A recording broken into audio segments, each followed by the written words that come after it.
అమెరికాలో Indian student visa కష్టాలు చూడలేకపోతున్నామంటే ఇప్పుడు కెనడా నుంచి కూడా అలాంటి షాకింగ్ న్యూసే వచ్చింది. ఒకప్పుడు మన వాళ్లకు అమెరికా తర్వాత ఇమ్మీడియట్ డ్రీమ్ డెస్టినేషన్ ఏదైనా ఉందంటే అది కెనడానే ఉండేది.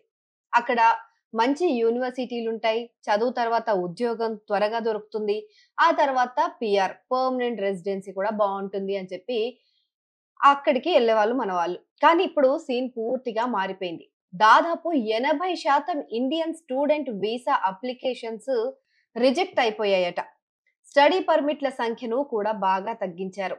లోన్లు, ఫీజుల విషయంలో కూడా కొత్త రూల్స్ తీసుకొచ్చారు. దీంతో ఒక్కసారిగా పరిస్థితి పూర్తిగా మారిపోయింది.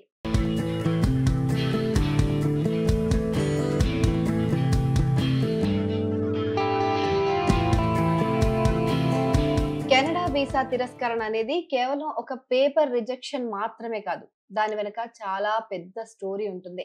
చాలా మంది తల్లిదండ్రుల కలలుంటాయి. తమ పిల్లల్ని చదివించాలని చెప్పి, ఉన్నత విద్య కోసం మంచి ఉద్యోగాలు పొందాలని చెప్పి పొలాలు అమ్ముకున్న వాళ్ళుంటారు. అప్పులు చేసిన వాళ్ళుంటారు.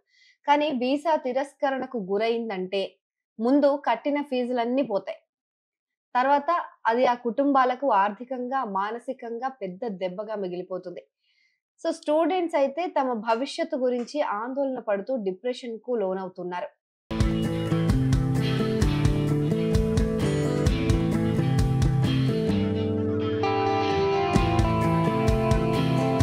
ఈ వీసా తిరస్కరణల వల్ల మన స్టూడెంట్స్‌కే కాదు, కెనడా యూనివర్సిటీలకు కూడా పెద్ద నష్టమే జరుగుతుంది. సేమ్ యాజ్ అమెరికా లాగే చాలా యూనివర్సిటీలు, ముఖ్యంగా మధ్యస్థాయి కాలేజీలు విదేశీ విద్యార్థుల ఫీజులపైనే ఆధారపడి నడుస్తాయి అక్కడ. ఇప్పుడు భారతీయ విద్యార్థుల సంఖ్య తగ్గిపోవటంతో వాళ్ళ ఆర్థిక వ్యవస్థ కూడా అస్థిరంగా మారుతుంది. మొత్తానికి కెనడా తీసుకున్న ఈ నిర్ణయం రెండు వైపులా దెబ్బ కొడుతుంది.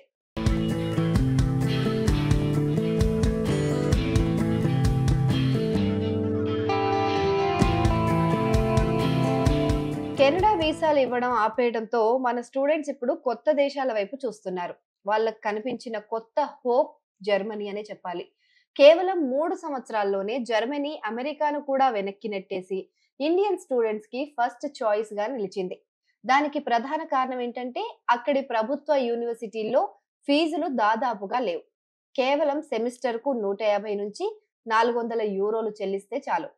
జర్మనీలో చాలా పబ్లిక్ యూనివర్సిటీల్లో కూడా చాలా తక్కువ ఫీజులుంటాయి. ఇంజినీరింగ్, టెక్నాలజీ రంగాల్లో వాళ్లకు మంచి పేరుంది కూడా.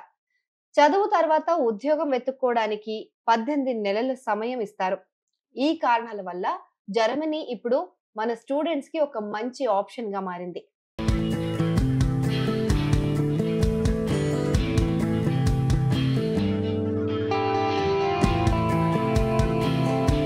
జర్మనీతో పాటు ఆస్ట్రియా, స్పెయిన్, పోర్చుగల్, మాల్టా లాంటి దేశాలు కూడా మన వాళ్ళను ఆకర్షిస్తున్నాయి. లండన్, ఆస్ట్రేలియా, నెదర్లాండ్స్ వంటి దేశాలు కూడా మంచివే అయినా అక్కడ కాస్ట్ ఆఫ్ లివింగ్ చాలా ఎక్కువ. మరీ ముఖ్యంగా మధ్యతరగతి కుటుంబాలకు ఖర్చు అనేది ఒక పెద్ద సమస్యగా మారిపోయింది. మొత్తానికి కెనడాలో కష్టాలు పెరిగినా జర్మనీ, ఇతర యూరోపియన్ దేశాలు మన వాళ్లకు స్వాగతం పలుకుతున్నాయి.